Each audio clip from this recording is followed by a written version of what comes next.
കൂട്ടുകാരെ നമ്മൾ ഇതുവരെ കാണാത്തൊരു വഴക്കാണ് രേവതിയും സച്ചിയുമായിട്ട് ഉണ്ടായിരിക്കണത്. സച്ചി വീട് വിട്ട് ഇറങ്ങിപ്പോയി. കാരണം എന്താന്ന് വെച്ച് കഴിഞ്ഞാൽ സച്ചിയുടെ കൂട്ടുകാരൻ കാറിന്റെ ചോട്ടിലിരുന്നിട്ട് പൊട്ടിക്കരയാണ്. അപ്പൊ കാരണം തിരക്കാണ് സച്ചി. അപ്പൊ കൂട്ടുകാരൻ പറയാണ്, എന്റെ അച്ഛന്റെ അമ്മയുടെ 60ാം കല്യാണമാണ്.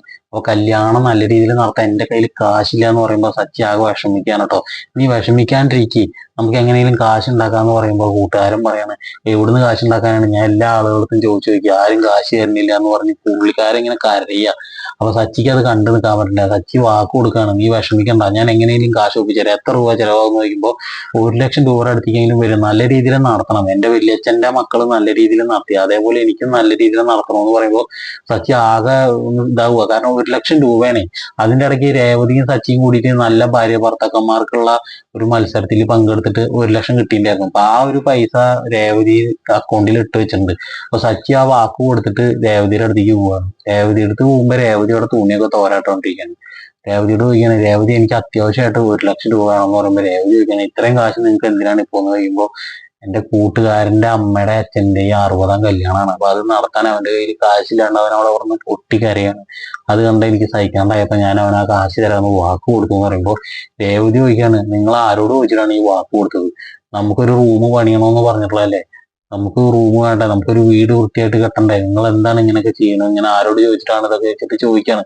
അപ്പൊ സച്ചി പറയണ, റൂമൊക്കെ നമുക്ക് പിന്നെ വേണമെങ്കിലും കെട്ടാം, പക്ഷെ എന്റെ കൂട്ടുകാരനോട് വാക്ക് അത് എനിക്ക് കളയാൻ പറ്റത്തില്ല, നീ ആ കാശ് തരാൻ നോക്കുന്ന് പറയുമ്പോ രേവതി പറഞ്ഞ, അത് നടക്കത്തില്ല, അത് നടക്കത്തില്ല, അത് ശരിയാവില്ല എന്ന് പറഞ്ഞ് തർക്കിക്കുമ്പോ സച്ചി പറയാണ്, നീ എന്തിനാണ് ഇതാക്കണത്, അത് എന്റെയും കൂടി അവകാശപ്പെട്ട കാശാണ്.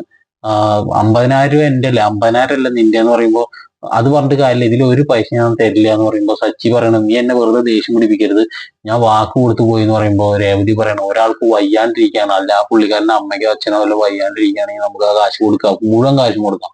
പക്ഷെ ഇതിപ്പോ അമ്മയുടെ അച്ഛന്റെ 60ാം കല്യാണം പറഞ്ഞിട്ടിരിക്കുന്ന സമയത്ത് എന്തിനാണ് ഈ കാശ് കൊടുക്കേണ്ട ആവശ്യം?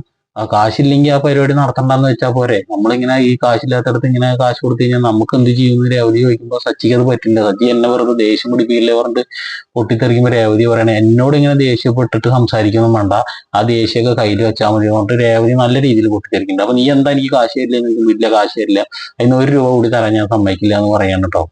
അപ്പൊ സച്ചിക്ക് ദേഷ്യം കൊണ്ട് സച്ചി അവിടെ കമ്പി ഉണ്ടാവും, ആ കമ്പിയിൽ ഇങ്ങനെ ഇറുക്കി പിടിക്കാണ്. രേവതി അതൊന്നും മെയിൻ ചെയ്യാണ്ട് രേവതി തുണി തോരിടാനോ വന്നത്, രേവതി തുണിയൊക്കെ തോരിട്ടിട്ട് രേവതി വീട്ടിലേക്ക് പോവാണ് കേട്ടോ. സച്ചി ആകെ നിരാശനായിട്ട് സച്ചി വീണ്ടും കൂട്ടുകാരന്റെ അടുത്തേക്ക് പോകുമ്പോൾ കൂട്ടുകാരൻ അവിടെ ഇല്ല. പക്ഷെ കൂട്ടുകാരന്റെ വേറെ കൂട്ടുകാരന്മാരുണ്ട്, സച്ചിയുടെ കൂട്ടുകാരൻ തന്നെയാണ്.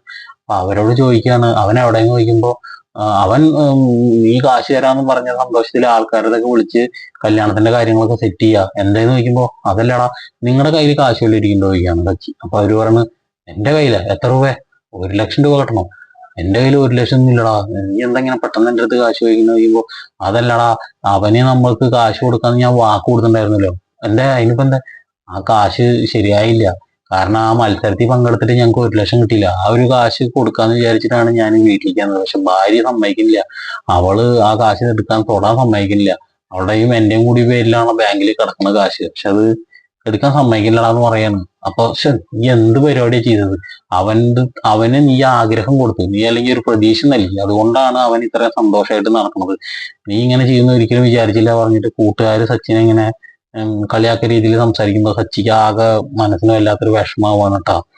സച്ചി പറയണ, സാറില്ല, ഞാൻ എങ്ങനെയെങ്കിലും കാശ് ഒപ്പിച്ചിട്ട് അവന് കൊടുക്കും, അവനോട് തളരണ്ട, അവനോട് ഈ കാര്യം നിങ്ങൾ അറിയിക്കണ്ടെന്ന് പറഞ്ഞത് സച്ചി വീണ്ടും ഒരു കോൺഫിഡന്റ് കൊടുക്കണം കേട്ടോ. അങ്ങനെ സച്ചി വീണ്ടും രേവതിയുടെ അടുത്തേക്ക് തന്നെ പോകുന്നുണ്ട് കാശ് ചോദിക്കാൻ വേണ്ടിയിട്ട്. അപ്പൊ ഇതൊരു ചെറിയൊരു ഇത് ഇപ്പൊ നടന്നൊരു സംഭവം പറഞ്ഞാണ്. അപ്പൊ നിങ്ങൾക്ക് വീഡിയോ ഇഷ്ടമായിരുന്നെങ്കിൽ ഒന്ന് ലൈക്ക് അടിച്ച് ചാനൽ സബ്സ്ക്രൈബ് ചെയ്യുക. ഇനി വരാൻ പോണ ഒരു എപ്പിസോഡാണ് കേട്ടോ.